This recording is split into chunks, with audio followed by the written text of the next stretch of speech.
Assalamualaikum warahmatullahi wabarakatuh, Bapak Ibu guru hebat. Perkenalkan, nama saya Dedi Yuliana. Kali ini saya akan mencoba membuat aksi nyata Merdeka Belajar. Topik 1, pemahaman Merdeka Belajar berdasarkan pemikiran Ki Hajar Dewantara.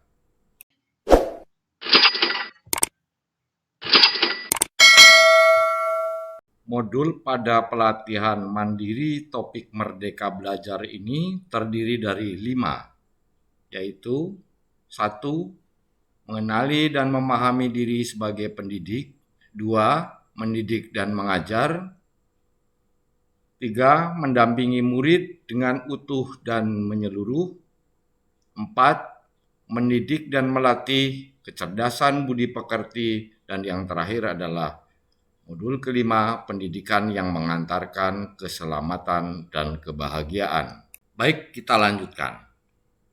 Modul yang pertama adalah mengenali dan memahami diri sebagai pendidik.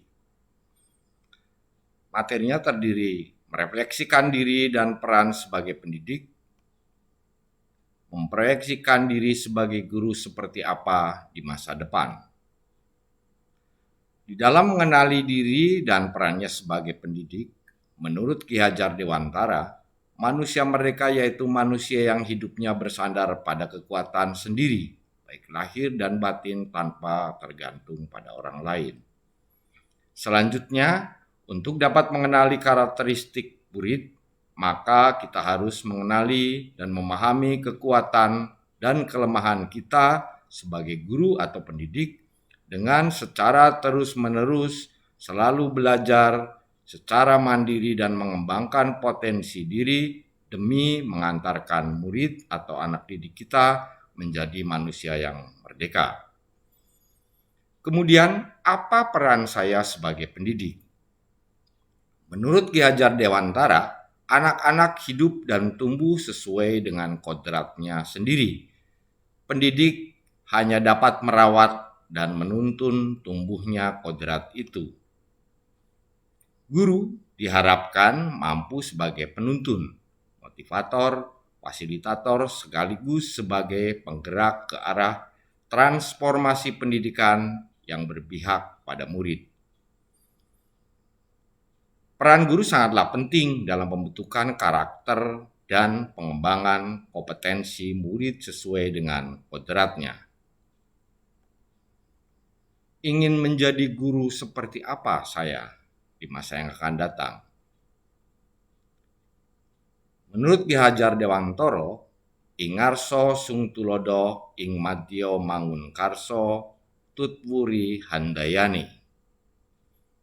Guru yang baik adalah guru yang memiliki peta konsep dan cara berpikir yang jelas tentang dirinya yang ideal, di mana mampu memahami kekuatan dan kelemahannya, selanjutnya mau untuk mengembangkan diri agar secara optimal dan mampu menggunakan perannya sebagai guru bagi anak didiknya, di mana di depan mampu menjadi contoh atau panutan, di tengah mampu memberi pelajaran, di belakang mampu memberikan motivasi. Karena pada hakikatnya seperti guru itulah yang akan mampu memerdekakan anak didiknya. Modul 2, mendidik dan mengajar. Materinya terdiri dari mendidik menyeluruh, pendidikan selama 1 abad, dan menjadi manusia secara utuh.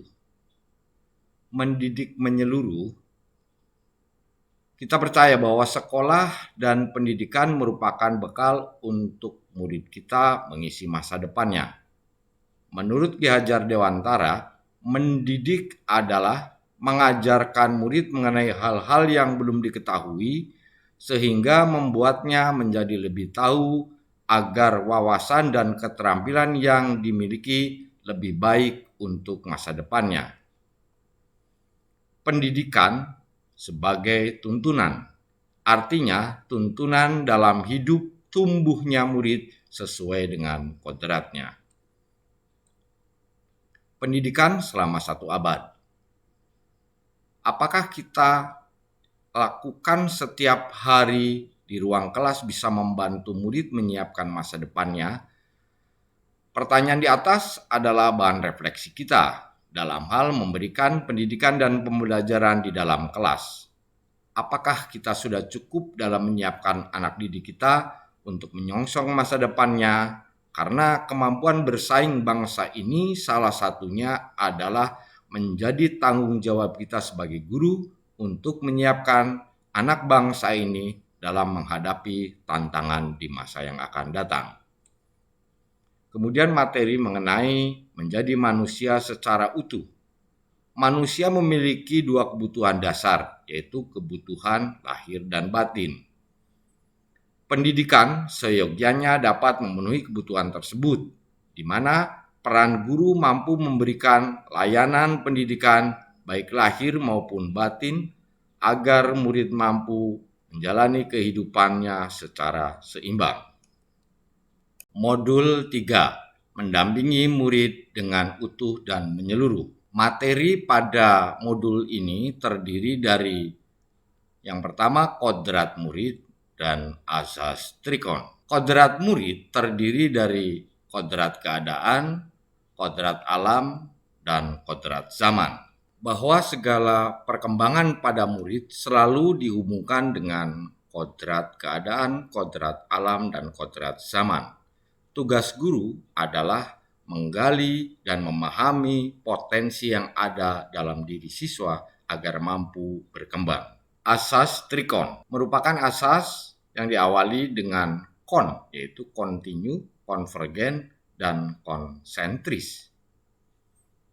Kontinu artinya pengembangan yang dilakukan harus berkesinambungan, di mana dilakukan secara terus-menerus dengan perencanaan yang baik. 2. Konvergen artinya pengembangan yang dilakukan dapat mengambil dari berbagai sumber dari luar, bahkan praktik pendidikan di luar negeri sekalipun. Yang 3, konsentris, artinya pengembangan pendidikan yang dilakukan harus tetap berdasarkan kepribadian kita sendiri.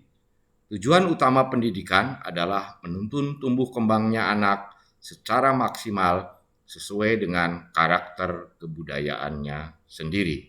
Mendidik dan melatih kecerdasan budi pekerti. Materi pada modul ini terdiri dari budi pekerti dan teori konvergensi. Menurut Ki Hajar Dewantara, budi adalah ranah batin yang meliputi trisakti, yang terdiri dari cipta, rasa, dan karsa.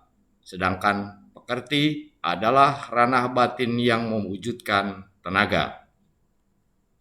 Jadi, budi pekerti adalah hasil dari bersatunya gerak, pikiran, perasaan, dan kemauan, sehingga menimbulkan tenaga. Konsep teori konvergensi. Teori konvergensi menyatakan bahwa pertumbuhan dan perkembangan manusia tergantung pada 2 faktor, yaitu bakat atau pembawaan dan lingkungan atau sekolah. Teori konvergensi mengakui bahwa manusia lahir telah membawa bakat atau potensi-potensi dasar yang dapat dikembangkan. Pemikiran Ki Hajar Dewantara dalam menggunakan teori konvergensi dan pengaruhnya terhadap pendidikan adalah bahwa transformasi pendidikan mengarahkan murid untuk dapat berinteraksi dengan tanpa kehilangan jati diri.